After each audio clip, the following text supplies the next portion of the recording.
Assalamualaikum warahmatullahi wabarakatuh. Perkenalkan, nama saya Akmal Raffi Nur Syabani dari jurusan Sistem Informasi dengan BP 2011521026.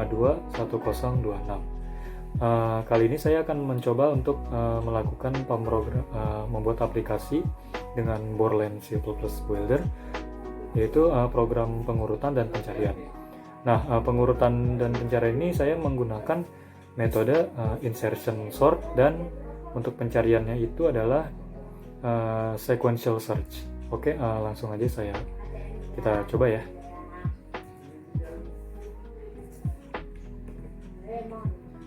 Nah, mungkin 3 menit 25. Untuk pertama-tama mungkin saya akan melakukan demo pada program ini yang sudah saya buat sebelumnya.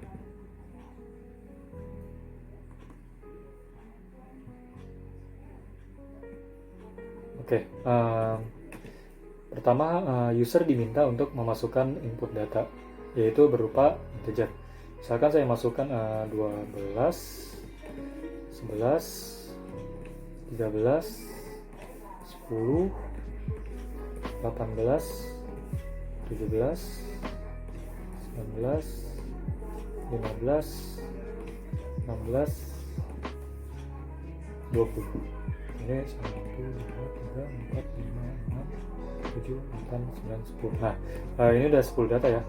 Lalu di sini ada tombol sort data untuk melakukan proses sorting. Nah, program akan langsung mengsort dari 10 sampai 20 secara turun. Lalu ada search data. Search data ini berguna untuk mencari apakah ada angka yang di list box ini atau tidak. Misalkan saya masukkan 14 kan tidak ada di sini ya. Kita coba. Program akan mengeluarkan data tidak ditemukan. Lalu ada 19. Misalkan kita masukkan 19 ya. Data berhasil ditemukan. Lalu ada clear data untuk meng-clear semua input data yang telah kita lakukan. Oke, saya akan mencoba menjelaskan bagaimana program ini bekerja.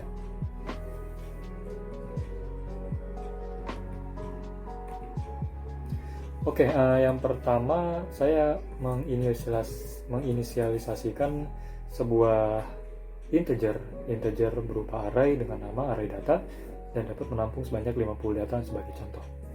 Nah, saya juga membuat integer A dan B ini untuk temporary.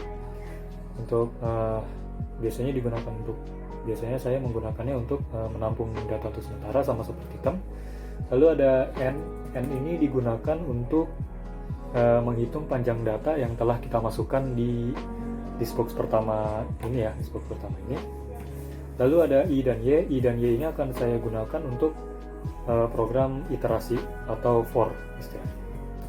Nah, saya akan membahas input data terlebih dahulu ya. Di 335 sampai 40. Nah, kita bahas dulu input data yang pertama, tombol input data. Nah, tombol input data ini berfungsi sebagai agar kita bisa memasukkan data terhadap list box pertama, list box 1 ini. Nah, yang ini adalah untuk mengambil data. Kalau array data ke n ini, itu adalah input data yang kita masukkan ke edit 1 ini. Lalu variable array data n ini akan dimasukkan ke dalam list box pertama. Nah, jadi setiap tombol input data ini ditekan, variable n akan melakukan increment sebanyak 1 buah. Jadi n++ di sini. Jadi awalnya itu adalah n-nya itu kosong, lalu akan ditambahkan 1 setiap button ini ditekan ya, setiap button input data ini ditekan. Lalu edit 1 clear ini untuk menghapus atau clearing atau edit 1 ini. Lalu set focus ini agar kursor langsung fokus ke edit 1. Jadi nggak perlu klik lagi, jadi tinggal masukin angka dan input data, pencet tombol input data. Simpelnya begitu. Nah, yang kedua ada button sort data. Nah, seperti yang saya sebutkan sebelumnya, saya menggunakan insertion sort. Jadi insert sort ini saya menggunakan dua variabel baru, yaitu key dan j. variabel key ini ibaratkan variabel temporary ya, variabel temp, lalu melakukan looping sebanyak panjang dari si n ini. Jadi n ini kan sebelumnya itu adalah panjang data dari sebuah array data ini ya, array data yang ini, lalu diiterasi diinkrementkan. Lalu key akan menampung yaitu array data ke i. I ini adalah sebuah variabel iterasi yang di sini ya. Jadi misalkan i untuk looping pertama i-nya itu 1, berarti dia nampung array data dengan indeks yang ke 0 karena kan array itu mulai dari 0. Tapi di sini 1, jadi langsung masukin 1 aja. Lalu ada j sama dengan i kurang 1.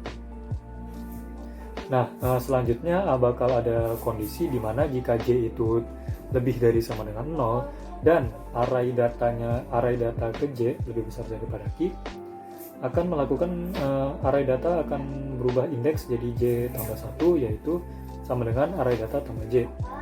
Lalu j sama dengan j kurang 1. Lalu setelah dari while ada yang namanya array data j tambah 1 sama dengan key. Nah, jadi setiap sudah memindahkan data, ini kan memindahkan data ke kiri. Nanti saya akan jelaskan lebih lanjut ya. Jadi array data ini, maaf yang sebelah sini akan menggeser kursor ke sebelah kanan. Jadi semakin tinggi indeksnya, jadi kursornya itu semakin sebelah kanan. Lalu ada looping untuk yang berguna sebagai memasukkan data ke listbox kedua, ke listbox ini ya. Jadi formatnya itu bukan angka acak-acak lagi, tapi angka yang sudah tersorting dari angka terkecil ke besar.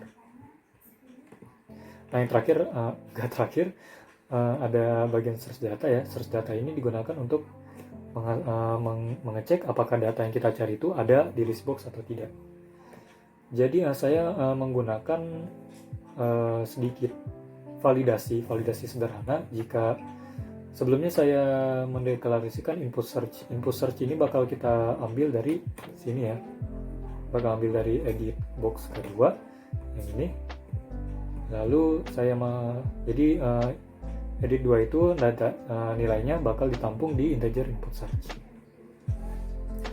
Nah, validasi pertama itu ketika edit 2 itu kosong, tidak ada isinya atau kita tidak isi sama sekali, program akan menampilkan error message box yang seperti pop-up sebelumnya itu dengan perintah masukkan data terlebih dahulu. Oke, jadi sesudah misalkan teks ini tidak kosong, program akan melakukan query atau fungsi untuk melakukan pencarian data. Nah, ini contoh dari pencarian dari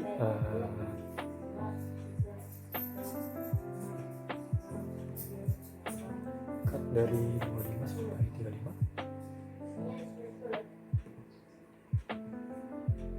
Nah, ini contoh untuk sequential search ya. Jadi sequential search ini melakukan looping kepada input search. Jadi jika input search-nya itu sama dengan array data ke A ini ya yang iterasi ini. Jadi dia langsung B sama dengan A, lalu array data B disama dengankan oleh input search. Nah, jadi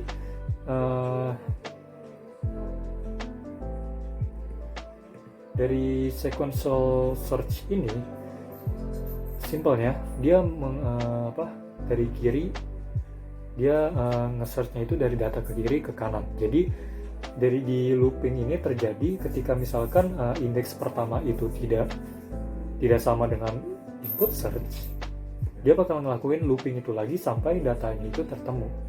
Nah, jika data itu tertemu, ini kan validasi sederhana lagi. Jadi kondisinya if ini bakal berjalan ketika edit 2 clear ini sudah sudah berhasil dieksekusi. Jadi edit 2 ini kalau kosong berarti data berhasil ditemukan. Nah, kenapa seperti ini? Jadi sebelumnya kita kan membuat sebuah validasi sederhana di atas ya. Di atas ini untuk menggunakan sebagai awal data. Kita gunakan sebagai awal data. Jika data itu tidak diisi, dia masuk ke masukan data terlebih dahulu. Nah, sedangkan ketika kosong, ketika kita isi datanya, dia kan langsung masuk ke else. Lalu dia langsung edit 2 clear. Edit 2 clear ini kan berarti kan dia teksnya kosong ya.